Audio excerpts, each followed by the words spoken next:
Akan datang beberapa perubahan akan diusahakan.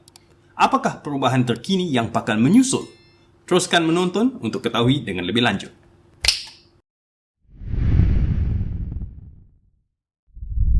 Assalamualaikum penegur sapa, salam bismillah pembuka bicara. Salam rahayu dan selamat menonton kembali teman-teman dan sahabat-sahabat sekalian. Mudahan anda semua sehat sejahtera dan bersemangat senantiasa. Jikalau ini adalah pengalaman pertama kali menonton video di channel ini, nama saya Khairi Johari atau lebih dikenali sebagai Pak Jofe, sang pengumpul keris dari Singapura. Dan anda sedang menonton satu lagi video di channel YouTube sang pengumpul keris The Kris Collector. Hari ini menandakan video yang ke-101 dimuat naik, dan dengan itu saya ingin mengucapkan setinggi-tinggi penghargaan dan terima kasih kepada anda semua atas sokongan, pandangan dan langganan anda. Saluran YouTube ini tidak akan berjaya tanpa sokongan serta penyertaan anda yang teramat bernilai sekali. Melalui maklum balas anda, semenjak saluran ini ditubuhkan hampir setahun yang lalu, saya telah mengenal pasti dua masalah utama yang saya rasa perlu dihuraikan. Permasalahan pertama ialah berkenaan memahami budaya rakyat dari pelbagai suku kaum Nusantara. Dalam komunikasi saya bersama ramai daripada anda yang telah meluangkan masa untuk menghubungi saya secara pribadi, melalui persoalan-persoalan yang ditujukan kepada saya berpendapat wujudnya kekeliruan yang berpunca akibat dari tidak dapat mengenali unsur-unsur dan kefahaman bab budaya dan amalan tradisi sesuatu kaum dari mana keris itu berasal dan dihasilkan. Nampaknya ramai daripada anda cuba memahami objek ini, iaitu keris, tanpa sebarang usaha aktif untuk memahami sosiologi budaya sesuatu kaum dari mana punca sumber sesebuah keris itu dihasilkan. Sebelum kita menyelami bidang kesenian itu sendiri, amat penting kita mulai untuk mengetahui dan memahami budaya serta adat suku kaum tersebut. Tidak wajar sekiranya kita mengambil jalan pintas dengan memukul sama rata pemahaman budaya perkerisan dari suku kaum yang satu dan mengadaptasikan serta mengaplikasikan fahaman tersebut ke atas suku kaum yang lain. Gugusan Nusantara terdiri dari pelbagai suku kaum, maka sewajarnya kita mengambil masa untuk memahami budaya dari setiap daerah satu persatu. Bila anda sudah mengetahui bersertakan fahaman mengenai adab dan adat sesuatu budaya dari suku kaum tersebut, maka secara semula jadi konsep seni yang tersurat lagi tersirat akan dapat dihayati dengan lebih mendalam. Masalah seterusnya yang saya kenal pasti adalah bahasa di mana video saya telah disampaikan sebelum ini, terutamanya saya membentangkan video saya dalam bahasa Inggeris.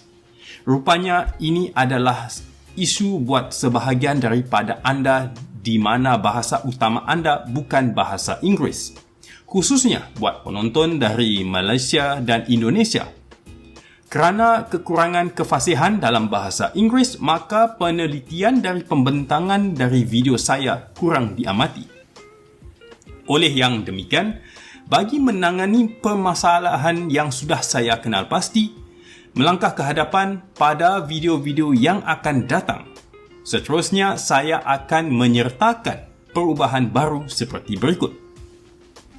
Oleh kerana saya bakal membentangkan topik-topik yang lebih mendalam perihal perkerisan, sebelum saya kemukakan topik tersebut, saya akan lampirkan topik-topik asas yang berkait rapat dengan topik itu, dengan tujuan ia dapat membantu memberi konteks kepada anda semua yang mungkin belum lagi fasih mengenai topik tersebut, dengan harapan ia dapat mempermudahkan dan mempercepatkan proses pemahaman mempelajari ilmu tradisi leluhur kita, yakni keris.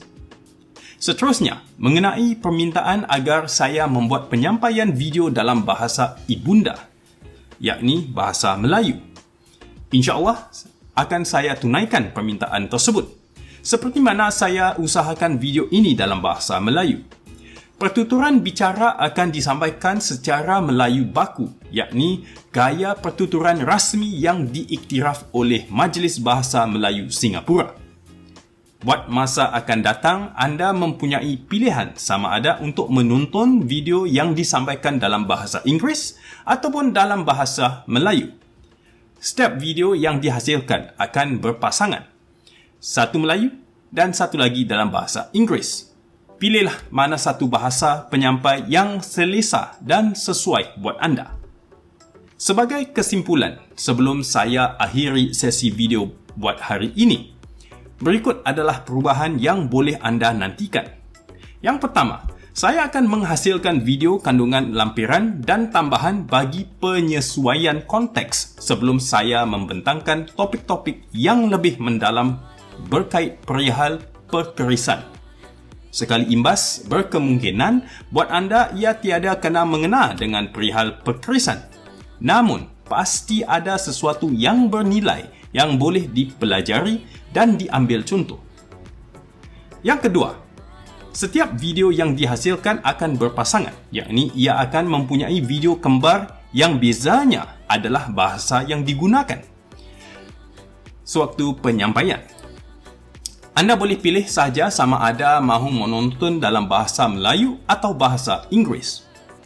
Yang ketiga, tiada perubahan ketara dari format video edisi Feature Friday atau Showcase Sunday di mana saya akan kongsikan koleksi-koleksi pribadi saya. Tetap akan diteruskan. Tiada perubahan ketara pada rencana itu. Saya tetap akan berkongsi koleksi dan pengalaman pribadi saya. Baiklah, sampai di sini sahaja Kemas Kini buat hari ini. Terima kasih kerana sudi menonton sehingga penghujung tamat. Mudahan video hari ini menambah ilmu dan nilai buat anda.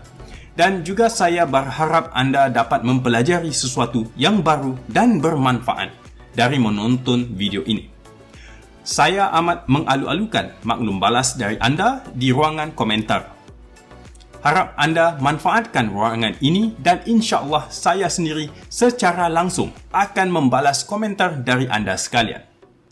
Sehingga ketemu lagi di video akan datang. Wabillahi taufiq wal hidayah. Assalamualaikum warahmatullahi wabarakatuh.